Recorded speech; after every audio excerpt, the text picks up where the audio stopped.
بالله السميع العليم من الشيطان الرجيم بسم الله الرحمن الرحیم۔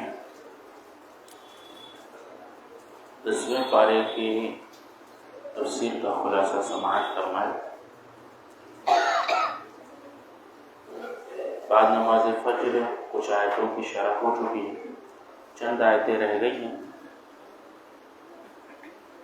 اس کی انشاءاللہ بھی تشریح ہوگی۔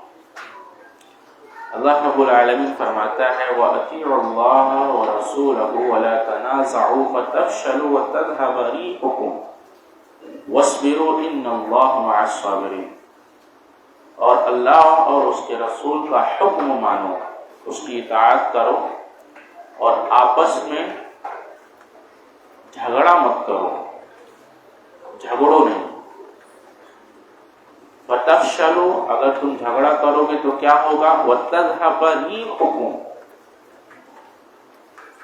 وَلَا تَنَازَعُوا، اگر تم تنازع کرو گے تو فَتَفْشَلُوا وَتَذْهَبَ رِيحُكُمْ، اللہ فرماتا ہے کہ تم بزدل بن جاؤ گے اور تمہاری ہوا اکھڑ جائے گی۔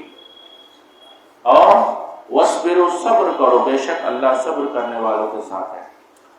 اس آیت کریمہ میں اللہ رب العالمین نے جو تاکید اور تلقین کی ہے وہ ہے اللہ اس کے رسول کی اطاعت، اور دوسری چیز ہے تنازع، یعنی اختلافات، تنازع نہ کرو، اطاعت کرو اور تنازع نہ کرو۔ اگر تم نے یہ دو کام کیے، اللہ اس کے رسول کی نافرمانی کی اور تنازع کیے، یعنی کہ اختلافات کیے، انتشار کیے، جھگڑے کیے، تو اللہ فرماتا ہے وَتَذْهَبَ رِيحُكُمْ وَاصْبِرُوا، تو پھر تم بزدل بن جاؤ گے اور تمہاری ہوا اکھڑ جائے گی۔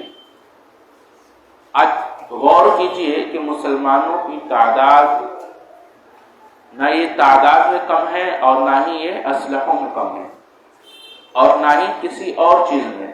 اللہ نے ہر چیز سے نوازا ہے، کہنے کے لیے ہمارے پاس 57 ملک ہیں، لیکن کیا نہیں ہے؟ یہی نہیں ہے۔ اللہ رب العالمین فرماتا ہے کہ ان کے اندر اتحاد و اتفاق نہیں ہے۔ نتیجہ کیا ہے؟ ہم بزدل ہو گئے اور ہماری ہوا اکھڑ گئی۔ ہوا اکھڑ گئی سے مراد ہمارا روب و دبدبا نہیں رہ گیا ہے، لوگوں کے دلوں سے ہمارا روب نکل گیا ہے۔ اب ہوا اکھڑ گئی کا سے مراد ذرا لیجیے، ایک مفسر اس پر لکھتے ہیں، کہتے ہیں کہ اگر تمہارے اندر ہوا رہے یعنی اتفاق رہے تو تم قلیل تعداد میں ہوتے ہوئے بھی کثیر تعداد پہ غالب آ جاؤ گے۔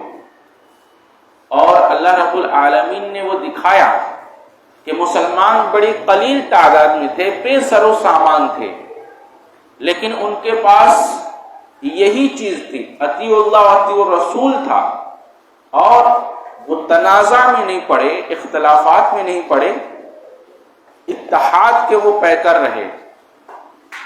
تو اللہ رب العالمین نے ان کو قلیل تعداد میں ہوتے ہوئے، بے سر و سامان ہوتے ہوئے، اللہ رب العالمین نے ان کو کثیر تعداد پر فتح و نصرت عطا فرمائی۔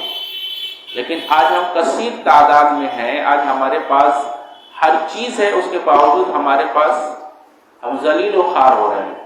نتیجہ یہی ہے کہ ہماری ہوا اکھڑ گئی ہے اور ہم اتحاد و اتفاق کے ساتھ نہیں ہیں۔ بہت زیادہ لوڈنگ والا ٹرک ہو، اس پہ لوڈ ہو، اگر اس کے ٹائر میں ہوا ہے تو آپ کہیں بھی لے کے جا سکتے ہیں، اور اگر ٹائر میں ہوا نہیں ہے تو اس کو ایک قدم آگے بڑھا نہیں سکتے ہیں۔ ہوا کی اتنی اہمیت ہے۔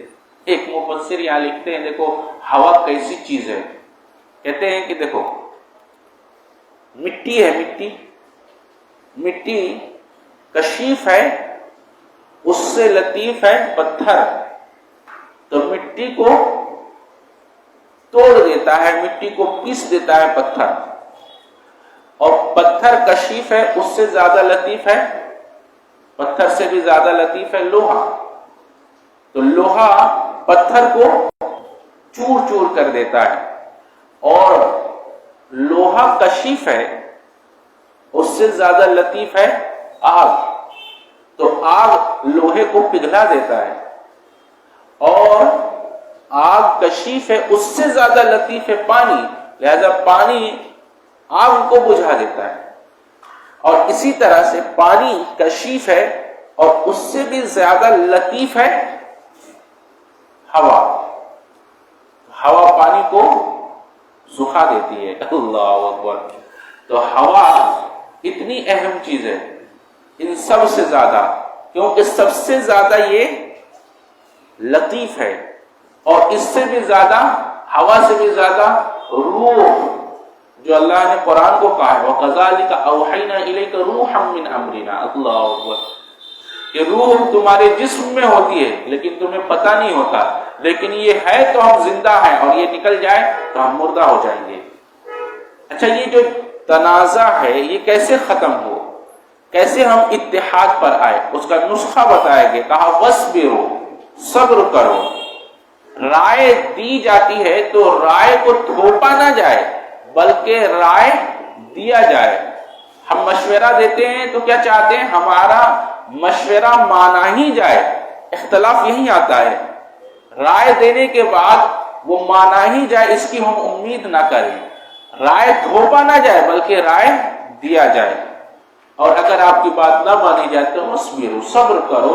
اتفاق کی سب سے بہترین صورت یہ ہے کہ صبر کیا جائے، ان اللہ مع الصابرین، اور اللہ فرماتا ہے کہ اللہ صبر کرنے والوں کے ساتھ ہے۔ وَلَوْ تَرَىٰ إِذْ يَتَوَفَّى الَّذِينَ كَفَرُوا الْمَلَائِكَةُ يَضْرِبُونَ وُجُوهَهُمْ وَأَدْبَارَهُمْ، کاش کہ تو دیکھے جب فرشتے ان لوگوں کی جان قبض کرتے ہیں جو لوگ کفر کیا ہے، تو کیا کرتے ہیں یہ فرشتے؟ ان کی جان جب قبض کرتے ہیں تو وجوہہم وادبارہم،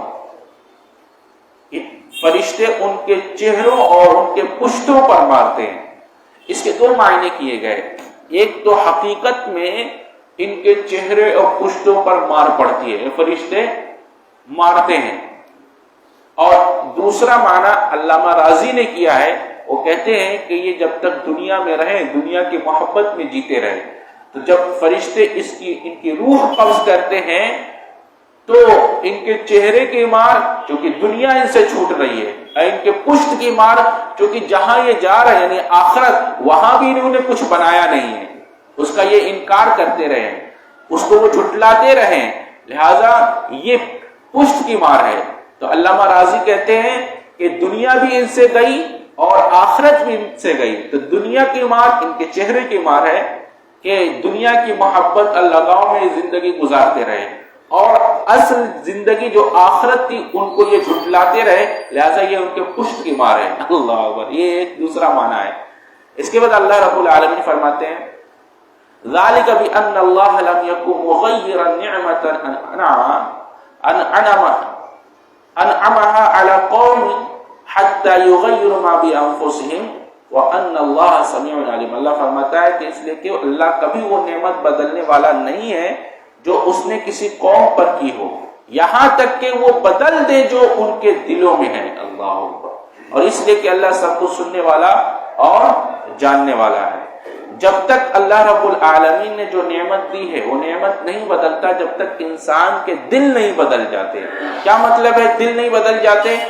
عقائد و اعمال، اخلاق کو بدل کر اپنے متعلق وہ ثابت کر لیتے ہیں، لہذا نعمتیں ان سے چھین لی جاتی ہیں، ان کے عقائد بدل جاتے ہیں، ان کے ایمان بدل جاتے ہیں، اخلاق و کردار بدل جاتا ہے، معاملات بدل جاتے ہیں۔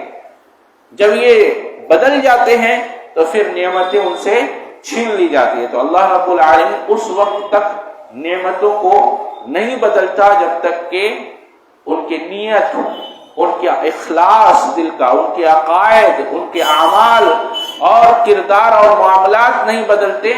یہ جب تک اچھے رہیں گے نعمتیں بڑھتی جائیں گی، اور یہ جیسے ہی بگڑیں گے پھر یہ اپنی شامت خود ہی مول لیتے ہیں۔ اب دیکھیے کتنے لوگ ہیں جن کو اللہ نے نعمتوں کی فراوانی دی ہے، اب یہ فراوانی ملنے کے بعد ان کے ہر چیز بدل جاتا ہے، سوچنے کا طریقہ، ان کی فکر، ان کے عقائد، ان کے اندر جو ہے پسندی آ جاتی ہے اور ان کے معاملات و اخلاق سب بگڑ جاتے ہیں. وہ سمجھتے ہیں کہ بس جو ہمیں مل گیا ہمارے جیسا کوئی نہیں ہے. آگے فرماتا ہے اللہ وَأَعِدُّوا لَهُم مَّا اسْتَطَعْتُم مِّن قُوَّةٍ. اس معنی اس آیت کی لوگوں نے بہت غلط مفہوم سمجھا ہے. اللہ فرماتا ہے ان کے لیے جتنی ہو سکے انہیں چاہیے کہ قوت اور طاقت جو ہے تیار کرے، تیار پن گھوڑوں کی صورت میں یا جس طرح سے بھی ہو سکے. لوگوں نے سمجھا یہ طاقت اس لیے اختیار کیا جائے گا، طاقت اس لیے ہم جمع کریں کہ دوسروں پر حملہ کر دیں، دوسروں پر ظلم کریں. معنی یہ نہیں ہے کہ دوسروں پر ظلم کرنے کے لیے طاقت اکٹھا کرو، معنی یہ ہے کہ طاقت اس لیے اکٹھا کرو کہ تمہاری طاقت اتنی ہو جائے کہ کوئی دوسرا تم پر چڑھائی نہ کر سکے. اللہ اکبر. تو اپنے آپ میں تم اتنے طاقتور بنو. اور کیسے؟ جس طرح سے تمہیں ہو سکے، مال کے ساتھ، علم کے ساتھ اور جنگی ہتھیاروں کے ساتھ، اسلحوں کے ساتھ، جیسے بھی ہو سکے تمہیں چاہیے کہ تم طاقت اختیار کرو، طاقت اکٹھا کرو. کیوں؟ تاکہ کوئی دوسرا تم پر حملہ آور نہ ہو سکے. اس لیے یعنی امن کے لیے یہ طاقت اکٹھا کرنا ہے، نہ کہ بد امنی کے لیے. اس کے بعد اللہ رب العالمین فرماتا ہے یا ایھا النبی حرض المؤمنین علی القتال. اے نبی ایمان والوں کو چاہیے کہ لڑائی پر ابھاریں. اگر تم میں سے 20 صبر کرنے والے ہوں تو وہ 200 پر غالب آ جائیں گے، اور اگر تم میں سے 100 ہوں تو وہ 1000 پر غالب آ جائیں گے. اور جنہوں نے کفر کیا یہ اس لیے کہ وہ ایسے لوگ ہیں جو سمجھتے نہیں ہیں. مومنین کا کیا حال ہے؟ اگر یہ 10 ہے تو 100 پر غالب آئیں گے، اور 20 ہے تو 200 پر غالب آئیں گے. لیکن کب؟ جب یہ صبر کرنے والوں سے مراد یہ مومن ہو سچے پکے، تو اللہ ان کو غالب کرے گا. 1-10 کے برابر ہے. آگے اللہ فرماتے ہیں ما کان للنبی ان یکون له اسرى حتى يسخن في الارض تريدون عرض الدنيا والله يريد الاخرة.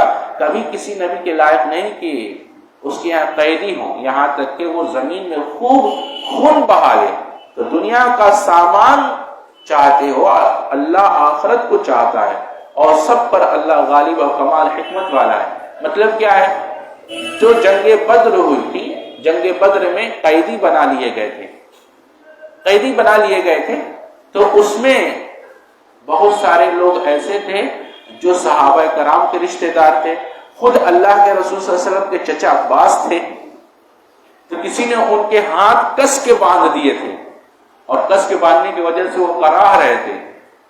اللہ کے رسول صلی اللہ علیہ وسلم بار بار قیدیوں کے خیمے میں جاتے، پھر نکل کر آتے، پھر جاتے، پھر نکل کر آتے، پھر جاتے. تو جو پہرا دینے والے صحابہ تھے کہنے لگے اللہ کے رسول کیا آپ کو کسی چیز کی فکر ہے؟ اللہ کے رسول صلی اللہ علیہ وسلم فرمایا کہ میں چاہتا ہوں کہ ان کا ہاتھ تھوڑا ڈھیلا کرو، ان کی کراہ مجھے سونے نہیں دے رہی ہے. اللہ اکبر. کیسے رہیں گے؟ ارے ان کی کراہ مجھے سونے نہیں دے رہے، ہاتھ تھوڑا ڈھیلا کر دو. اور اتنا ہی نہیں، جتنے بھی قیدی آئے تھے صحابہ کرام کا حال یہ تھا کہ ان کو روٹی دیتے تھے، خود کھجور کھا لیتے تھے، کھجور کھا کے رہ جائے، ان کو روٹیاں دیا کرتے تھے، ان کے ساتھ حسن سلوک کرتے تھے. اللہ اکبر. ان کی دیکھ ریکھ کرتے تھے. قیدیوں کا یہ رویہ جو اللہ کے رسول صلی اللہ علیہ وسلم نے اختیار کیا ہے، دنیا کی تاریخ میں کبھی ایسا نہیں کیا گیا کہ ان کی دیکھ ریکھ، اپنے سے بہتر ان کو کھلانا، ان کے ساتھ حسن سلوک روا رکھنا، یہ رسول اللہ صلی اللہ علیہ وسلم اور صحابہ کرام کا حال تھا. خود کھجور کھا لیتے تھے، ان کو روٹیاں دیا کرتے تھے. نتیجہ یہ ہوا کہ مشورہ کیا اللہ کے رسول صلی اللہ علیہ وسلم نے کہ ان قیدیوں کے ساتھ کیا معاملہ کیا جائے. تو حضرت ابوبکر صدیق رضی اللہ تعالیٰ عنہ نے کہا کہ اللہ کے رسول ہم یہ چاہتے ہیں، میری رائے یہ ہے کہ ان قیدیوں کو فدیہ لے کر چھوڑ دیا جائے، اور اس فدیے کے ذریعے ہم جو ہے مسلمان تھوڑے اور مضبوط ہوں گے. اور یہ پھر اپنے ہی لوگ تو ہیں، اپنے ہی خاندان کے، اپنے ہی قبیلے کے لوگ تو ہیں، اپنے ہی شہر کے لوگ ہیں، لہذا ہم یہ چاہتے ہیں کہ ان کو فدیہ لے کر چھوڑ دیا جائے. پھر حضرت عمر رضی اللہ تعالیٰ عنہ سے آپ نے مشورہ لیا، تو حضرت عمر نے فرمایا کہ یا رسول اللہ صلی اللہ علیہ وسلم ہم یہ چاہتے ہیں، ہم ابو بکر صدیق رضی اللہ تعالیٰ عنہ کی رائے سے ہم متفق نہیں ہیں. ہم یہ چاہتے ہیں کہ ہر شخص جس کا رشتہ دار یہاں موجود ہے اپنے رشتہ دار کے سر کو قلم کر دے. اللہ اکبر. تو کیا کریں حضرت عمر؟ ہر شخص جو یہاں موجود ہے مومن اپنے کافر رشتہ دار کو سر قلم کر دے، اس کو مٹا دے. اور مسلمانوں کی اکثریت رائے حضرت ابو بکر صدیق کی رائے سے متفق تھی، لہذا حضرت عمر کی رائے کو اللہ کے رسول نے ترجیح نہیں دی. نتیجہ کیا ہوا؟ اللہ نے آیت نازل کر دی اور اللہ فرما رہا ہے کیا آپ دنیا کی چاہت رکھتے ہیں؟ کیا دنیا کا ساز و سامان چاہتے ہیں جبکہ اللہ تو آخرت چاہتا ہے؟ مطلب کیا ہے کہ اللہ چاہتا یہ تھا کہ حضرت عمر کی رائے پر عمل کیا جاتا اور ان کے سر قلم کر دیے جاتے تاکہ مسلمان مضبوط ہوتے اور یہ کافر اور مغلوب ہوتے، ان کے دل میں دہشت اور روب پیدا ہوتا. لیکن اللہ کے رسول صلی اللہ علیہ وسلم اور حضرت ابوبکر صدیق رو رہے ہیں. حضرت عمر آئے، کہا کہ اللہ کے رسول کیا بات ہے، آپ لوگ کیوں رو رہے ہیں؟ آپ ہمیں بھی وجہ بتائے تاکہ ہم بھی آپ کے ساتھ روئیں. اللہ اکبر. تو کہتے ہیں عمر تمہاری رائے جو تھی اللہ نے اس رائے پر آیت نازل کر دی اور اللہ نے یہی کہا تھا کہ کیا آپ دنیا کے ساز و سامان چاہتے جبکہ اللہ تو آخرت چاہتا ہے. اللہ اکبر. تو حضرت عمر کی رائے پر آیت نازل ہوئی تھی. جو کیا گیا وہ بہتر تھا، لیکن اس سے بہتر اللہ رب العالمین نے بتایا کہ بہتر یہ تھا جو حضرت عمر کی رائے تھی. حضرت عمر کی رائے زیادہ معتبر اور زیادہ بہتر تھی وقت کے اعتبار سے، حالات کے اعتبار سے. فَإِذَا انْسَلَخَ الْأَشْهُرُ الْحُرُمُ فَاقْتُلُوا الْمُشْرِكِينَ حَيْثُ وَجَدتُّمُوهُمْ وَخُذُوهُمْ وَاحْصُرُوهُمْ وَاقْعُدُوا لَهُمْ كُلَّ مَرْصَدٍ. اللہ فرماتا ہے پر جب حرمت والے مہینے نکل جائیں تو ان مشرکوں کو جہاں پاؤ وہاں قتل کرو. اب اس کو تھوڑا سا سمجھ لیجئے. ہمارے یہاں لوگ اس آیت سے بہت زیادہ بدگمانیاں پھیلاتے ہیں کہ دیکھو اللہ نے یہ حکم دیا ان مشرکوں کو جہاں پاؤ قتل کرو. ارے بھائی یہ حکم ان خاص مشرکوں کے لیے خاص وقت میں خاص جگہ کے لیے تھا، یہ عام نہیں تھا. یہ ان خاص لوگوں کے لیے خاص وقت میں اور خاص جگہ کے لیے تھا، یہاں کے لیے تھوڑی ہے. یہ کون لوگ تھے جن کے بارے میں اللہ یہ فرماتا ہے ان کو جہاں پاؤ وہاں قتل کرو؟ دراصل ہوا یہ تھا کہ معاہدہ ہوا مسلمانوں میں کہ ہم 10 سال تک آپس میں ایک دوسرے سے لڑائی نہیں کریں گے اور مسلمان مشرکین آپس میں ایک دوسرے سے ملیں گے. یہ معاہدہ ہوا. معاہدہ ہونے کے بعد مشرکین 2 قبیلے وہاں آباد تھے، بنو بکر اور بنو خزاعہ.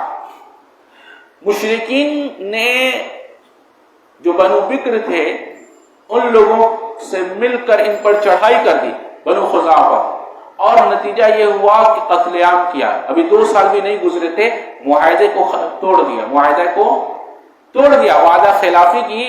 اس وعدہ خلافی کرنے والوں کے تعلق سے اللہ نے فرمایا کہ پھر ان کو جہاں پاؤ وہاں قتل کرو. اللہ اکبر. کیوں؟ کیونکہ انہوں نے جو وعدہ کیا تھا اس وعدے کے خلاف کی اور معصوموں کا انہوں نے خون بہایا تھا. اس وجہ سے اللہ رب العالمین نے ان کو یہ حکم دیا تھا. شاہ عبد القادر رحمہ اللہ علیہ لکھتے ہیں فَإِن تَابُوا وَأَقَامُوا الصَّلَاةَ. اللہ فرماتا ہے پھر اگر یہ توبہ کر لیں اور نماز قائم کر لیں. مطلب یہ ہے کہ جن سے وعدہ ٹھہر گیا تھا اور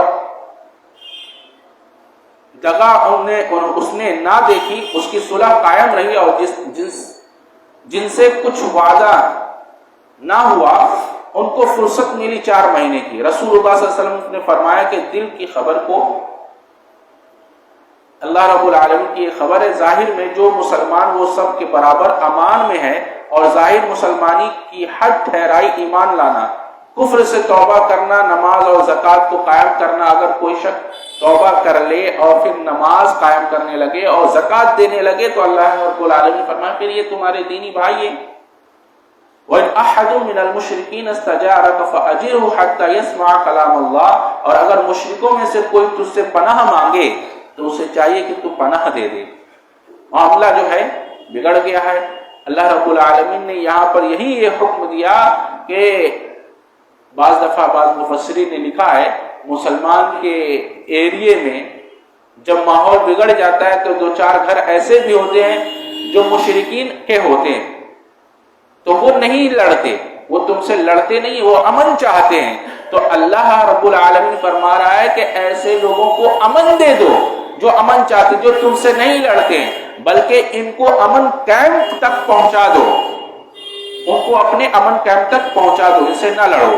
لڑنا انہی سے جو تم سے لڑتے ہیں، تم کو تمہارے گھروں سے نکالتے ہیں، تمہاری جان مال کو لوٹتے ہیں. جو امن چاہتے ہیں، جو صلح چاہتے ہیں، تو اللہ رب العالمین فرماتا ہے ان سے صلح کر لو اور ان کو امن دے دو، ان کے ساتھ امن سے رہو.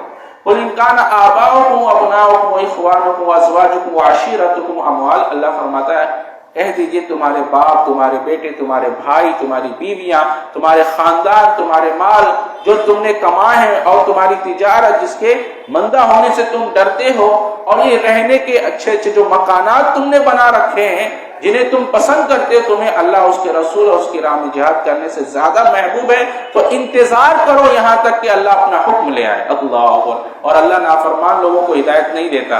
یعنی اللہ رب العالمین نے یہاں تنبیہ اور تاکید کی ہے کہ یہ ساری چیزیں جن کو انسان محبت کرتا ہے، ان محبتوں پر اللہ کی محبت غالب آنی چاہیے، اللہ کا حکم غالب آنا چاہیے. یہ محبتیں تمہیں اللہ کی راہ سے نہ روکیں، اللہ کے حکم سے نہ روکیں، ورنہ تم انتظار کرو کہ اللہ کا عذاب آ جائے گا. اس کے بعد اللہ فرماتا ہے لقد نصرکم اللہ فی مواطن کثیرہ، بلا شبہ اللہ تعالیٰ نے بہت سی جگہ میں تمہاری مدد فرمائی. اور اللہ فرماتا ہے حنین کے دن بھی جب تمہاری کثرت زیادہ تھی، ایک طرف جو ہے 12,000 صحابہ کرام ہیں اور ایک طرف دیکھیے 4,000 مشرکین ہیں. صحابہ کرام میں سے لوگوں نے کہنے لگے کہ آج تو ہماری تعداد زیادہ ہے، ہم قلت تعداد کی وجہ سے مغلوب نہیں ہوں گے. نتیجہ کیا ہوا؟ اللہ کو یہ بات پسند نہ آئی، اور جیسے ہی حنین میں آئے ہیں، جب اچھلے حصے سے اتر رہے تھے تو جہاں جگہیں کم تھی، تنگ جگہیں تھی، وہاں پر یہ مشرکین ہاتھ لگائے بیٹھے ہوئے تھے. اور جیسے یہ نیچے اترے اوپر سے تیروں کی بوچھار ہو گئی ہے، اتنی تیر برسی ہے گویا کہ بارش ہو رہی ہو. اللہ اکبر. تیر اس طرح بس میں سارے صحابہ کرام نبی کو چھوڑ کر بھاگنے لگے. حضرت ابوبکر صدیق کھڑے ہیں، کچھ دور پر حضرت عمر کھڑے ہیں، اور ان کو آواز لگائی جا رہی ہے. اللہ کے رسول چیخ رہے ہیں میں رسول اللہ ہوں صلی اللہ علیہ وسلم، کہاں تم لوگ لوٹ رہے ہو؟ اچانک سے یہ تیروں کی بوچھار ہوئی ہے. اس کے بعد اللہ رب العالمین فرماتا ہے کہ ہم نے اس وقت میں آپ کی مدد فرمائی ہے. اسی مدد کا ذکر اس آیت کریمہ میں اللہ نے فرمایا. آگے اللہ فرماتا ہے ثم انزل اللہ سکینۃ علی رسولہ، پھر اللہ نے اپنی سکینت اپنے رسول پر اور ایمان والوں پر نازل فرمائی، اور وہ لشکر اتارے جو تم نہیں دیکھ رہے تھے، اور ان لوگوں کو سزا دی جنہوں نے کفر کیا. اس کے بعد اللہ فرماتا ہے اتخذوا احبارهم ورهبانهم اربابا من دون اللہ، ان لوگوں نے اپنے عالموں کو، اپنے درویشوں کو رب بنا لیا. ایک صحابی رسول ہیں، وہ اللہ کے رسول صلی اللہ علیہ وسلم کے پاس آیا اور انہوں نے کہا کہ اللہ کے رسول ہم لوگوں نے اپنے عالم اور درویش کو رب تو نہیں بنایا تھا. حضرت عدی بن حاتم ہے وہ آئے اور انہوں نے کہا اللہ کے رسول ہم تو ان کو سجدہ نہیں کر رہے تھے. پھر اللہ نے یہ کیوں فرمایا؟ اللہ کے رسول صلی اللہ علیہ وسلم فرمایا کہ یہ حقیقت ہے کہ تم ان کو سجدہ نہیں کر رہے تھے، لیکن کیا ایسا نہیں تھا کہ جن چیزوں کو وہ حلال کہتے تم ان کو حلال جان لیتے، اور جن چیزوں کو وہ حرام کہتے تم حرام جان لیتے؟ تو کہتے ہیں کہ ہاں ایسا تھا. کہا یہی تو رب بنا رہا ہے، لہذا بغیر کسی نص کے کسی چیز کو نہ تو حلال کیا جا سکتا ہے نہ حرام. اگر کسی کی رائے پر کوئی شخص کسی چیز کو حلال یا حرام سمجھتا ہے، اس نے اس کو رب بنا لیا. لہذا علماء کی بات ماننی ہے، لیکن اطیعوا اللہ اطیعوا الرسول کی روشنی میں ان کی رائے حلت و حرمت میں نہیں چلے گی، اس کے لیے نص چاہیے. اللہ اکبر. اگر کوئی آدمی ایسا کرتا ہے کہ نص کے بغیر کسی چیز کو حلال و حرام سمجھتا ہے، وہ اسی حکم کے مترادف ہے، اس نے اس کو رب بنا لیا. اس کے بعد جنگ تبوک کا واقعہ ہے. جنگ تبوک میں ایسا ہوا، وقت کے سب سے بڑے طاقتور قوم سے لڑائی ہے، رومی امپائر سے، اور ایک طرف مسلمان بہت کمزور ہیں. اللہ کے رسول صلی اللہ علیہ وسلم نے سب کو آواز دے دی جو جس طرح سے ہے وہ سب نکل پڑے، چاہے ہلکے پھلکے ہو، چاہے طاقتور ہو، چاہے جو ہر کوئی نکل پڑے. اللہ اکبر. تو کچھ مشرکین، کچھ منافقین تھے، وہ آئے، چونکہ یہ وقت ایسا تھا کہ بہت زیادہ گرمی پڑ رہی تھی، اور اس وقت میں لوگ پیڑ کے سائے تلے آرام کرتے تھے، کھجوریں پک چکی تھی، فصل اتارنے کا وقت تھا، اگر یہ چلے جاتے تو پھر جو ہے فصل ختم ہو جاتی، لہذا یہ بڑی سخت آزمائش کا وقت تھا۔ منافقین آئے اور وہ آ کر اللہ کے نبی صلی اللہ علیہ وسلم سے معذرت چاہنے لگے، اللہ کے رسول ہم جو ہے معذور ہیں، ہم بیمار ہیں، ہماری فصل پک چکی ہے، طرح طرح کے عذر پیش کرنے لگے۔ ایک صاحب آئے اور وہ کہنے لگے اللہ کے رسول صلی اللہ علیہ وسلم، چونکہ رومی عورتیں بڑی خوبصورت ہوتی ہے، مجھے خدشہ ہے کہ کہیں ہم ان کے فتنے میں نہ پڑ جائے۔ اللہ اکبر، اللہ نے آیت اتار دی کہ یہ جنگ میں نہ جا کر تو آلریڈی پہلے سے فتنے میں پڑ چکے ہیں، اب ان کو کس فتنے کا خدشہ ہے؟ اللہ اکبر۔ تو یہ منافقین کا حال تھا جو آ کر لایانی بات اور بلا عذر کے عذر پیش کر رہے تھے نہیں جانے کی وجہ سے۔ لیکن ان میں سے کچھ مومنین بھی تھے، 3 صحابہ کرام ایسے تھے جن کے پاس ساری سواریاں تھیں، انہوں نے چاہا کہ ابھی تو قافلہ نکلے گا تو ہم اگلے پڑاؤ پہ دوسرے دن جا کر ہم قافلہ سے مل لیں گے، لہذا یہ لوگ ابھی رکے رہے یہاں تک کہ قافلہ نکل گیا، اور یہ انتظار میں رہے کہ آج چلے جائیں گے، کل چلے جائیں گے، یہ سوچتے رہے، اور اس طرح دن گزرتا گیا اور قافلہ گیا بھی اور لوٹ بھی آیا، اور یہ یہیں رہ گئے۔ تو جو لوگ منافقین نہیں گئے تھے آ کر عذر پیش کر رہے تھے، ہم اس وجہ سے نہیں گئے، ہم اس وجہ سے نہیں گئے، ہم اس وجہ سے نہیں گئے، لیکن یہ مومنین جو 3 صحابہ کرام تھے وہ آئے اللہ کے نبی صلی اللہ علیہ وسلم کے پاس اور کہنے لگے اللہ کے رسول ہم جانتے ہیں اور ہم جھوٹ نہیں بولیں گے، ہم کیوں نہیں گئے؟ کیونکہ ہم منتظر رہے، انتظار میں رہے کہ جب قافلہ نکل جائے گا تو جائیں گے، جب قافلہ نکل گیا تو ہم نے چاہا کہ پھر دوسرے دن قافلے سے مل لیں گے چونکہ ہمارے پاس سواریاں تھیں۔ اس طرح کرتے کرتے تھوڑی سستی اور کاہلی میں یہ تینوں صحابہ کرام پیچھے رہ گئے تھے۔ نتیجہ کیا ہوا؟ نتیجہ یہ ہوا اللہ کے نبی صلی اللہ علیہ وسلم نے کہہ دیا ان سے کوئی نہیں بات کرے گا۔ اب حالات ایسے ہو گئے تھے کہ پورا مدینہ ان سے منہ موڑ چکا تھا اور اتنا کشادہ سرزمین ان کے لیے تنگ ہو چکی تھی، وہ خود کہتے تھے کہ پورا مدینہ ہمارے لیے تنگ ہو چکا تھا، ایسا لگتا تھا کہ کوئی ہمیں پہچانتا ہی نہیں۔ اس بڑی لمبی روایت ہے، اس لیے میں شارٹ کٹ میں بیان کر رہا ہوں۔ آخر میں اللہ کے رسول نے کہہ دیا تم اپنی بیویوں کو بھی ان کے گھر پہنچا دو۔ اللہ، وہ کہتے کیا ہم طلاق دے دیں؟ کہا طلاق نہیں دو، بس گھر پہنچا دو۔ 50 دن تقریباً گزر گئے، پھر اللہ رب العالمین نے آیت نازل کی اور ایک کی توبہ قبول ہوئی۔ پھر مدینے میں شور ہوا کہ اللہ نے ان تینوں کی توبہ قبول کر لی، لوگ مبارکباد دینے پہنچے اور یہ صدقہ لے کر اللہ کے نبی صلی اللہ علیہ وسلم کے پاس آئے۔ اللہ اکبر۔ تو صرف سستی کی وجہ سے صحابہ کرام نہیں جا سکے تھے، تو نتیجہ یہ ہوا کہ اللہ کے رسول صلی اللہ علیہ وسلم نے ان کو حکم دے دیا اور آپ ناراض ہو گئے کہ کوئی ان سے بات نہ کرے۔ اگر آج کوئی مسلمان جان بوجھ کر اللہ اس کے رسول کی نافرمانی کرتا ہے، بتائیے وہ اللہ اس کے رسول کا کتنا غضب کا مستحق ہے۔ انہوں نے انجانے میں یہ سستی ہو گئی، یہ کاہلی ہو گئی، تو یہ نتیجہ ہوا جان بوجھ کر ہم اللہ اس کے رسول کی نافرمانی اور اس کے حکم توڑے تو اللہ اس کے رسول کے کیسا غضب ہوگا، اللہ کا کیسا غضب ہوگا ہم پر۔ لہٰذا ہمیں چاہیے کہ اللہ اس کے رسول کی فرما برداری کرے۔ اس کے بعد اللہ رب العالمین فرماتا ہے إِلَّا تَنْصُرُوا فَقَدْ نَصَرَهُ اللَّهُ إِذَا أَخْرَجَهُ الَّذِينَ كَفَرُوا، کہ اگر تم اس کی مدد نہ کرو تو بلا شبہ اللہ نے ان کی مدد کی جب اسے ان لوگوں نے نکال دیا جنہوں نے کفر کیا، جبکہ وہ 2 میں سے تیسرا تھا، جب وہ دونوں غار میں تھے، جب وہ اپنے ساتھی سے کہہ رہا تھا، کیا کہہ رہا تھا؟ لا تحزن، وہ کہتے یقول لصاحبہ لا تحزن ان اللہ معنا۔ حضرت ابوبکر صدیق اور اللہ کے نبی صلی اللہ علیہ وسلم نکل گئے اور غار میں موجود ہیں، اور حضرت ابوبکر صدیق کہہ رہے ہیں اللہ کے رسول اگر ان لوگوں نے اپنی قدموں کو دیکھ لیا، نیچے تاک لیا تو ہم کو پکڑ لیں گے، گھبرا رہے ہیں۔ تو اللہ کے نبی صلی اللہ علیہ وسلم فرمایا، اللہ رب العالمین نے ان کا لفظ ذکر کیا یقول لصاحبہ۔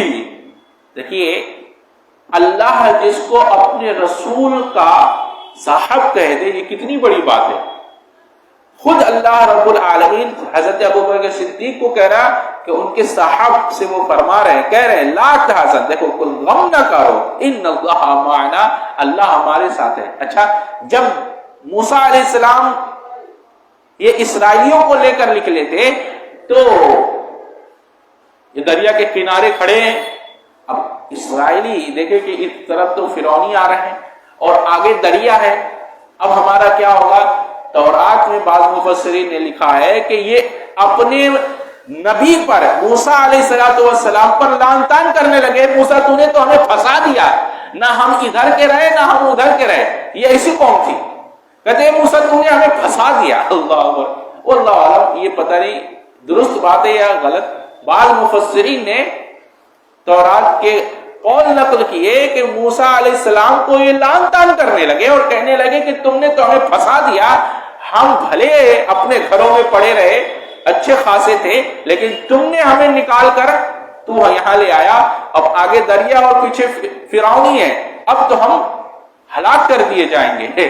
اس پر حضرت موسیٰ علیہ السلام نے کہا تھا لا تحزن ان اللہ معی ربی، انہوں نے کہا میرا رب میرے ساتھ ہے۔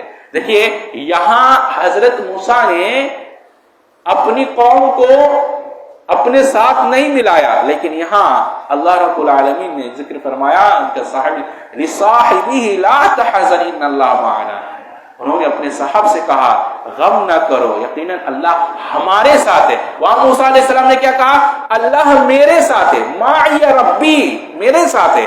لیکن یہاں حضرت محمد رسول اللہ صلی اللہ علیہ وسلم نے اپنے صحابہ حضرت ابوبکر صدیق کو فرمایا ان اللہ معنا، اللہ ہمارے ساتھ ہے۔ اللہ کے رسول صلی اللہ علیہ وسلم نے اپنے ساتھ اپنے صحابہ کو ملا دیا، یہ کتنی بڑی بات ہے، کتنی بڑی فضیلت کی بات ہے، ان اللہ معنا۔ اس کے بعد اللہ فرماتا ہے فانزل اللہ سکینتہ علیہ وایدہ، پھر اللہ رب العالمین نے ان پر سکینت نازل کی۔ اس کے بعد اللہ رب العالمین فرماتا ہے انفروا خفافا وثقالا وجاہدوا باموالکم وانفسکم فی سبیل اللہ، نکلو ہلکے پھلکے ہو یا بوجھل، اپنے مالوں اپنی جانوں کے ساتھ اللہ کی راہ میں نکلو۔ تو یہ جو ہے تمام لوگوں پر، تمام مسلمانوں پر اس حکم کے بعد ہر مسلمان پر نکلنا فرض ہو جاتا ہے، ماں باپ یا کسی کے اذن کی اجازت ضرورت باقی نہیں رہتی۔ ہلکے اور بوجھل الفاظ عام ہیں، اس لیے اس میں سب شامل ہے، یعنی طبیعت چاہتی ہے یا نہیں چاہتی، خوشحال ہو یا تنگ حال ہو، مجرد ہو یا اہل و عیال والے ہو، جوان ہو یا بوڑھے، ہتھیار بند ہو یا بے ہتھیار، ہر حال میں نکلو۔ حضرت انس رضی اللہ تعالیٰ عنہ فرماتے ہیں، کہتے ہیں ابو طلحہ رضی اللہ تعالیٰ عنہ نے قرآن کی یہی آیت پڑھی انفروا خفافا وثقالا، تو کہنے لگے میں سمجھتا ہوں کہ اللہ تعالیٰ نے ہم بوڑھوں اور جوانوں سب کو نکلنے کے لیے کہا۔ ان کی اولاد نے کہا ابا جان آپ نے رسول اللہ صلی اللہ علیہ وسلم کے ہمراہ جنگیں لڑی حتیٰ کہ وہ فوت ہو گئے، اور حضرت ابو بکر رضی اللہ تعالیٰ عنہ، حضرت ابو بکر اور حضرت عمر رضی اللہ تعالیٰ عنہ کے ساتھ بھی، تو آپ جو ہے آپ نے جنگیں لڑی مگر وہ نہ مانے، چنانچہ انہوں نے سمندر کا سفر اختیار کیا یہاں تک کہ وہ فوت ہو گئے، تو 7 دن تک انہیں دفن کرنے کے لیے کوئی جزیرہ نہ ملا، اور اس دوران میں ان کے جسم میں کوئی تبدیلی نہیں آئی تھی۔ امام حاکم نے مستدرک میں اس کو ایسے ہی ذکر کیا ہے۔ اسی طرح حضرت مقداد بن اسود رضی اللہ تعالیٰ عنہ بڑھاپے اور بھاری جسم کے باوجود نکلے۔ ایک آدمی نے ان سے کہا کاش آپ اس سال جنگ کے لیے نہ جاتے، تو انہوں نے کہا کہ سورہ توبہ ہمیں بیٹھنے کی اجازت نہیں دیتی، اللہ تعالیٰ نے فرما دیا ہے انفروا خفافا وثقالا، نکلو ہلکے ہو یا بھاری، اور میں اپنے آپ کو ہلکا پاتا ہوں۔ اسے امام بہقی نے سنن الکبریٰ میں سے ذکر کیا ہے۔ حضرت ابو ایوب انصاری رضی اللہ تعالیٰ عنہ کہتے ہیں رسول اللہ صلی اللہ علیہ وسلم کے ساتھ بدر میں شریک ہوئے، پھر 1 سال کے سوا کبھی مسلمانوں کی کسی جنگ سے وہ پیچھے نہیں رہے۔ تاریخ کی کتابوں کے مطابق 90 سال کی عمر میں قسطنطنیہ جانے والے لشکر میں آپ شریک ہوئے۔ ان کے امیر یزید بن معاویہ تھے، بیمار ہوئے تو یزید ان کے پاس بیمار کرسی کے لیے آئے، پوچھا کوئی خواہش ہو تو آپ بتا دیں۔ فرمایا میری خواہش یہ ہے کہ جب میں فوت ہو جاؤں، جب میں مر جاؤں تو سوار ہو کر دشمن کی سرزمین میں جہاں تک آگے جا سکتا ہوں چلا جاؤں، جب اس سے آگے بڑھنے کی گنجائش نہ رہے تو تم مجھے وہیں دفن کر دینا، پھر واپس چلے آنا۔ حضرت ابو ایوب انصاری رضی اللہ تعالیٰ عنہ یہی آیت پڑھتے، انفروا خفافا وثقالا، فرماتے تو میں یا تو ہلکا ہوں یا بوجھل ہوں، ہر حال میں نکلنے کا ہمیں حکم دیا گیا ہے۔ یعنی کہ نکلنا کسی پر کب کس حال میں فرض ہوتا ہے، اس سلسلے میں آپ سورہ بقرہ میں آیت نمبر 221 میں پڑھیں گے، اس میں وضاحت ہے۔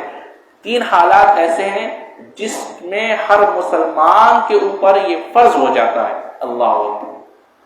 آگے اللہ فرماتا ہے اگر کوئی قریب سامان، یعنی لو کان عرضا قریبا وسفرا قاصدا لاتبعوك ولكن بدت علیہم الشقہ، کہ اگر کوئی قریب سامان اور دنیا درمیانہ سفر ہوتا تو وہ ضرور تیرے ساتھ ہو جاتے، لیکن ان پر فاصلہ دور پڑ گیا، ان قریب وہ اللہ کی قسم کھائیں گے اگر ہم طاقت رکھتے تو آپ کے ساتھ ضرور نکلتے۔ یہ منافقین کی فریب کاریاں بیان کی جا رہی ہیں، اور کہتے ہیں کہ یہ آ کر اللہ کے نبی صلی اللہ علیہ وسلم سے عذر پیش کر رہے ہیں کہ اگر ہمارے پاس طاقت ہوتی تو ہم ضرور نکل جاتے۔ اس کے بعد اللہ رب العالمین فرماتا ہے عفا اللہ عنک، اللہ نے تجھے معاف کر دیا، لما اذنت لما لهم حتى يتبين لك الذين صدقوا وتعلم الكاذبين، تو انہوں نے کیوں اجازت دی یہاں تک کہ تیرے لیے وہ لوگ صاف ظاہر ہو جاتے جنہوں نے سچ کہا اور تو جھوٹوں کو جان لیتا۔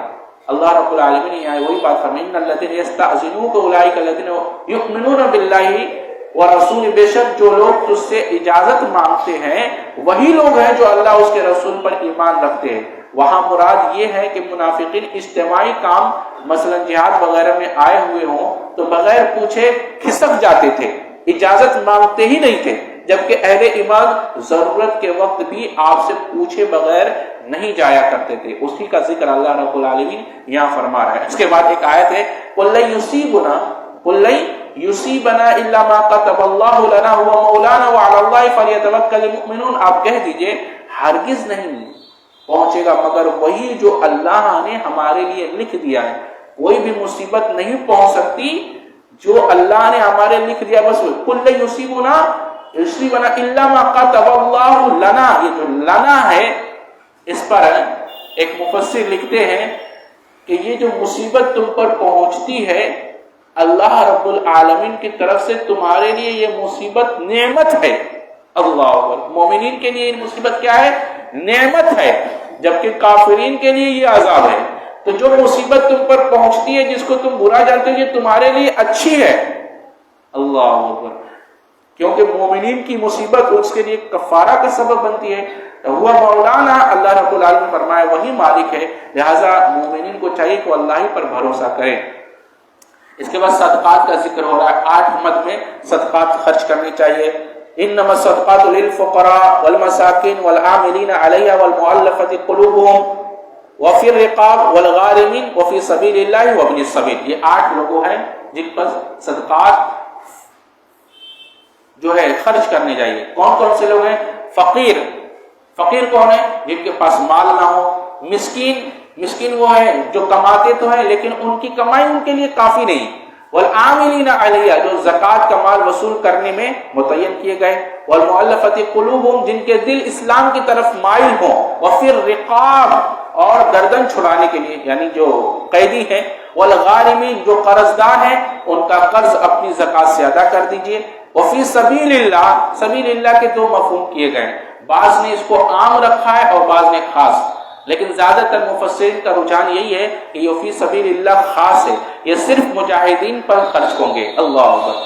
وابن السبیل، اور مسافروں پر۔ فریضۃ من اللہ، اللہ نے یہ فرض کیا ہے، لہذا یہ جو ہے صرف 8 ہی جگہ پر خرچ کیے جائیں گے، 9ویں مد میں زکوٰۃ خرچ نہیں کی جائے گی۔ زکوٰۃ کے تعلق سے ایک اور اصول یاد رکھے، زکوٰۃ ہمیشہ پیسے کی شکل میں دیا جائے گا، اس کو غلے کی شکل میں یا کسی اور سامان کی شکل میں دینا درست نہیں ہوگا، زکوٰۃ ادا نہیں ہوگا۔ تمام چاروں ائمہ کے نزدیک متفق علیہ یہ مسئلہ ہے کہ زکوٰۃ میں آپ اپنا مال نکالیں گے تو جس کو زکوٰۃ دے رہے ہیں آپ اس کو اس کا مالک بنائیں کہ وہ جیسے چاہے اپنے مصرف کے حساب سے خرچ کر سکتا ہے، جو چیز اس کی ضرورت وہ کر لے۔ زکوٰۃ کے لیے یہ کہ مال نکال کر ہم جو ہے غلہ خرید لیں اور غلہ بانٹ دیں، زکوٰۃ ادا نہیں ہوگا، مال دینا پڑے گا اور اگلے آدمی کو اس کا مالک بنانا پڑے گا۔ تو یہ کل 8 مد اللہ رب العالمین نے زکوٰۃ کے تعلق سے مقرر کیے ہیں۔ یہ 10ویں پارے کے خلاصہ ایک مختصر تھی۔ اللہ سے دعا ہے اللہ ہمیں اچھی سمجھ اچھے عمل کی توفیق عطا فرمائے۔ سبحان اللہ و بحمدہ، واشهد ان لا اله الا انت، استغفرک و اتوب الیک۔